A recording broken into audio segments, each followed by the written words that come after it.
All right, so this stuff right here is called koji, and most of you have probably never heard about it before, and I don't blame you because it's really just started to catch popularity in the Western culinary world, but I guarantee that you are consuming foods that are made with koji on a daily basis, because things like soy sauce are made with koji, or how about miso paste? So it's good to at least understand how it transforms our food, and that's exactly what I'm gonna be doing today. I'll be breaking down the science of koji and how it actually works, and then I'll show you how to make it at home completely from scratch, and then I'll be taking that koji and using it to make 2 different types of miso paste. So buckle up, because we are diving deep into the magical world of koji.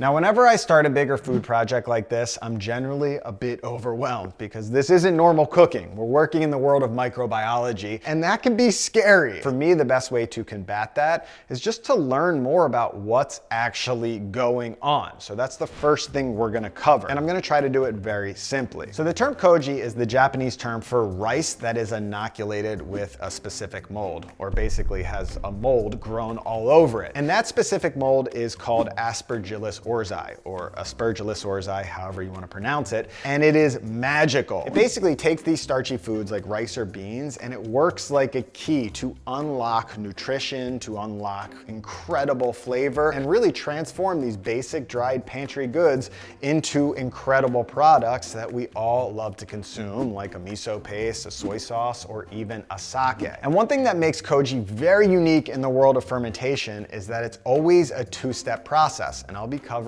both of those parts today. The first step is actually inoculating your rice with this mold. So we cook the rice and we grow the mold over it, which takes about 2 days. That right there is your actual koji, which I'll be showing you how to make in this video, but if you don't want to make it, you can buy it online, or you can go to a local specialty Asian market, or if you have a Japanese market around you, they might sell it. And koji on its own, just rice with mold on it, pretty much has no value by itself. I mean, you can eat this stuff, but you wouldn't want to eat a whole block of it. This is where the second step of the koji process comes in, where we mix it with a starchy food. So for making miso paste, we're gonna take the koji, mix it up with some cooked soybeans, add some salt, and what that koji is gonna do is, over a long period of time, it's gonna take these starches and these proteins that are present in your soybean, and it's gonna start breaking them down over time and converting them into amino acids, converting them into sugars, which were actually present in your soybean, but they just needed to be unlocked. Now, one thing to keep in mind is that we end up using the Japanese term koji the most in the culinary world because they're the ones that just went absolutely buck wild with it. But humans have been harnessing this mold for centuries, and when you look at Asia as a whole, a lot of cultures have their own version of koji. So just keep that in mind. Actually, my friend Jeremy, whose book is this right here, Koji Alchemy. Basically, Jeremy has dedicated his whole professional life to studying koji. And in this book, instead of saying miso paste or soy sauce, he uses more generic terms and he calls them amino pastes or amino sauces, which in my opinion is a great way to explain these umami-rich fields and just give them a more generic term. Now, Aspergillus orzai, like all of these microbes, are naturally occurring in your environment, which is why I'm sure at first someone just left out some rice and boom, all of a sudden they had koji mold, and then they got lucky and mixed it with some soybeans and they had miso paste. So you can technically collect it naturally. I don't know how to do that, but I know it's possible. But an easier way to do it, go in the fridge, is to order the actual spores online. So we actually have the spores in here, and then they're just mixed with rice flour to make them easy to sprinkle over your rice. And I'll explain where to get these in just a second. So let's make some koji. And since we're making the most standard type of koji, which is rice koji, we need, of course, some rice. Now you can use both short grain and long grain rice for koji, but the mold actually prefers long grain rice because it has more amylose compared to amylopectin, which is found in short grain rice. Now for my recipe, I'm gonna use 4 pounds of long grain rice. And just remember that roughly every pound of dried rice is gonna give you about 1.3 pounds of finished koji. So the ratios just depend on how much koji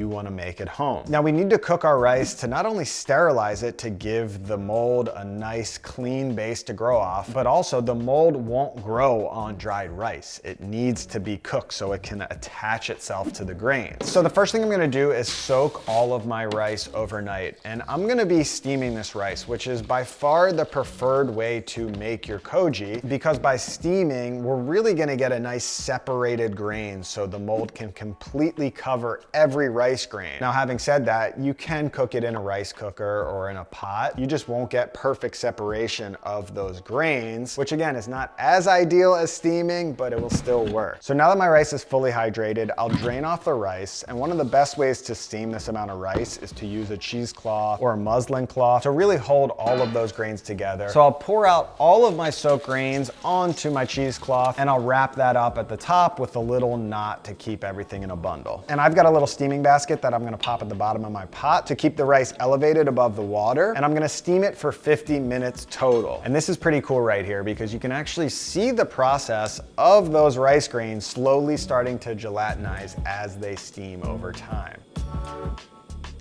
Now, after 25 minutes, I like to take that bundle and just flip it over to the other side, because I do find that the bottom, which is closer to the heat, is gonna tend to overcook. So this will really help even out the steaming of your rice. And then I'll cut off the heat and I'll let that hang out for a bit, just until that bag is cool enough to handle. So this is what I'm talking about. All of these grains, because we steamed, you can see these grains are cooked through, but they're completely separate. Even this clump will just break right apart. Show you close up. See, completely cooked through, totally separated. So that mold can cover each and every grain. So when I eat them, it's not the type of rice that you necessarily want to just eat with a meal. It's pretty al dente, it's got a nice chew, but it's gelatinized. It's cooked through, and that's all we need for this koji. So right now we're at 160 degrees. Now that would basically kill the koji spores if we added them now. We want to get this down to around 80 to 90 degrees Fahrenheit, because that's the temperature we're going to be keeping the koji at. So I'll just wait till it cools and we'll add our spores. So the rice is finally cooled down after about an hour to around 95 degrees Fahrenheit. So we're ready to add our spores, and I'm going to transfer all of the rice into a large mixing bowl and just start breaking up any rice clumps so everything's nice and even. All right, let's talk koji spores. So these are from a company called Shared Cultures out of San Fran, and they are absolutely crushing the game with all things koji. And I like these spores specifically because, one, I trust them as a company for high quality products. Plus, they do pre-mix them with rice flour, which makes them easier to sprinkle over your rice. But I've ordered them online from other sources like Modernist Pantry. You can find them on Amazon. They're gonna work just fine. And just remember to follow the instructions on what your koji starter or your spore packet actually tells you, which in this case, one of these little bags is 5 grams total, and it's gonna make around 5 or 6 grams of koji rice, which is exactly what I weighed this out for. So I'm gonna sprinkle on one of these bags and just slowly mix everything together. Now in traditional koji making, you see these really cool wood pallets, which I've been meaning to have my dad make me a few of those, but I don't have those. So I'm just using some basic sheet pans, and I'll just distribute my rice in an even layer on all of the sheet pans.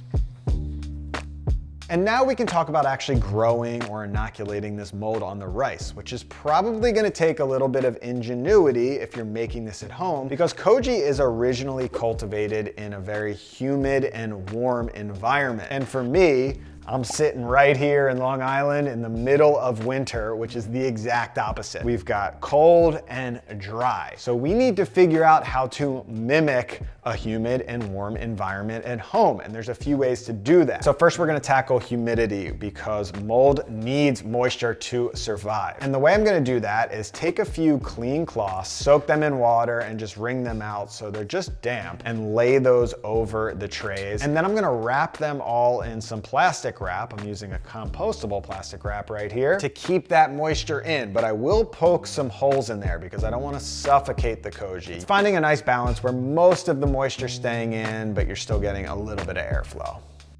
All right, so we are in my fermentation dungeon, aka my basement, to talk about the second variable. We've got humidity taken care of with the damp towel plus the plastic wrap, but we need to create a nice warm environment for Koji because it is a tropical mold and it likes a range between 85 degrees Fahrenheit and 100 degrees Fahrenheit. The warmer it is, the more sweeter notes you'll get in your fermentation projects versus the lower end of that range, you're gonna get more of those umami notes. So I'm gonna be using my dehydrator right here, which you can really tune in to that temperature range. Another great option, I actually showed this like 4 years ago in my old Brooklyn apartment, is just inoculating the Koji on a sheet tray with a heat mat under it. That's your super DIY version. Or you just live in a tropical environment and then you're really good to go. So I'm gonna pop these trays in. I actually got this dehydrator specifically because it goes all the way down to 80 degrees, whereas my original dehydrator right there from Kosuri, I think the lowest it went was around 110 degrees. So just keep that in mind if you really get into Koji making and you're gonna buy a dehydrator. I'll link this baby down below. Plus it's just an amazing dehydrator for dehydrating things. So I'm gonna set this for 90 degrees. I'm using this Koji to make a few different types of miso, and I want those umami notes. And the total time it's gonna take to complete your Koji is around 40 hours. So pretty much 2 days, depending on the temperature, give or take half a day. So I'm gonna set it for 16 hours, boom. You always wanna check in on it at least every day. So I'll just let that inoculate and we'll check back in soon. All right, it's been 16, 17 hours, but let's see what we got under the hood. Oh yeah, so it might be a little difficult to see the white mold starting to cover the rice. I can smell it. It's a beautiful smell. It's like fresh flowers in here. And that mold is just starting to develop, which is a good sign. It's not fully covering, but it's building right now. So what I'm gonna do is bring all of these trays up to the kitchen. I'll unwrap the plastic, take off the towel, and every day you should be mixing up the rice, which is just, again, a good practice to make sure that mold is evenly spreading through your rice. And then I'll re-moisten those towels since they're pretty much dry at this point. Wrap them back up in the plastic and get those back in the dehydrator at the same temperature, around 90 degrees Fahrenheit. And I'll probably check back in another 16 hours. All right, 16 hours later, I'll turn off that fan. Okay, you can see all of that water being captured, which is, oh yeah, I see some good signs here. Whoa, look at this. We have completely matted up. You see how quickly that mold builds. The smell is intoxicating. I'm telling you, it smells like beautiful perfume or flowers. So these are definitely done. We actually have some spores developing here, which is the yellow stuff, which I'll talk about in a second. So I'll just bring these up and we'll investigate. All right, we've got Koji. Let's do a little reveal here. Let's see what we got. You know what? Let's bring you in deep on this. Whoa!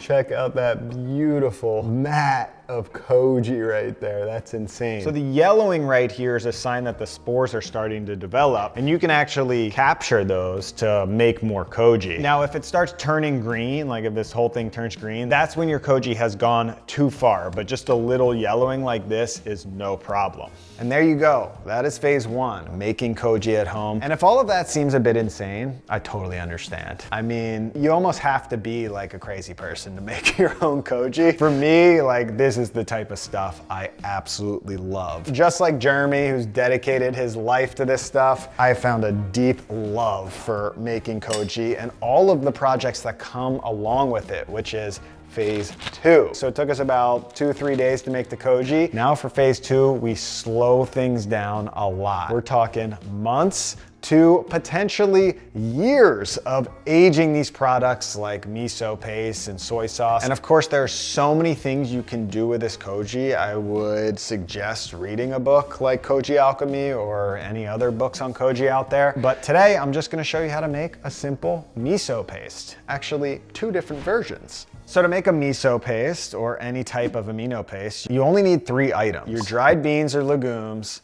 Koji, and salt. And as far as calculations of those 3 items, I found an incredible resource from the blog Chopstick Chronicles, and they created a simple miso paste ratio Excel document that I've linked below in the description. So if you want a shorter fermentation, like 3 to 6 months, pick a young miso. If you want a longer fermentation, like 1 to 2 years, then you can pick the dry miso, and you just plug in the amount of dried beans. I kind of reversed engineered it on the amount of koji that I had. So ultimately I made 2 batches. One batch I soaked 900 grams of dried soybeans, or 2 pounds, and the other batch I soaked 900 grams of chickpeas. And you're gonna wanna let these soak so they're fully hydrated for at least 16 hours. And then just like steaming that koji rice, in order for things to work, we have to cook these beans. So I'm gonna first dump my soybeans into the pot, add a little extra water for evaporation, and just turn that heat up. And you're really gonna wanna watch the pot for the first 30 minutes because they're gonna give off a lot of foam. And what you'll do is you'll just skim all of that off for the first 20 to 30 minutes until it's fully removed. And you'll just simmer these beans for a good 2 to 3 hours, making sure you're stirring them, say every 15 minutes so nothing is scorching on the bottom. And the way you know they're done is when you pick up one of the beans, they should be able to pretty easily just smush in between your fingers, but you don't want them completely falling apart. So I'll drain off all of the beans, but you're gonna wanna reserve at least some of that bean liquid for this next step.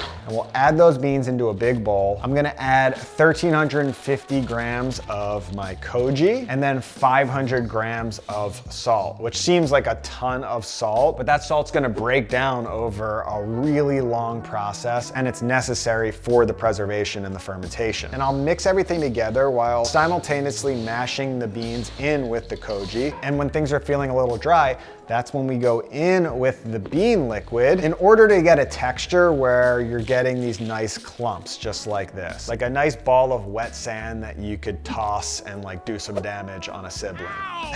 And then I'll do that exact process for the chickpeas, the same exact ratio, making sure everything's incorporated and balling up nicely. Now we have to pack our miso away. I'm using this beautiful crock, one of my favorite crocks. We sell this at prohomecooks.com. It's from a company called Ferment. I honestly think it's the nicest crock on the market that you can get. I've researched a lot. Like if you're really into this and you want to invest, Ferment is the way to go. But I've made miso in just a regular food safe plastic container. 5-gallon beer fermenters like this are gonna work great. And I'll start making balls, and traditionally they throw the balls in the bottom because you don't want any air pockets, but I don't have much room to throw things around. So I am just gonna pack these balls in, kind of pushing to make sure I remove all the air pockets. And when it's filled up to the top, I'll sprinkle on a little bit of salt on the top just to create extra protection from any mold that you don't want growing in your miso. And then I'll put a little plastic covering over top, and you do want to weigh this down in some form. I have these little weights here, but I'm also going to use just a big bag filled up with water to add some extra weight. Because again, as that miso ferments, the carbon dioxide is going to release and create air pockets that can form mold within your actual miso. So you want to weigh that down with something heavy. And then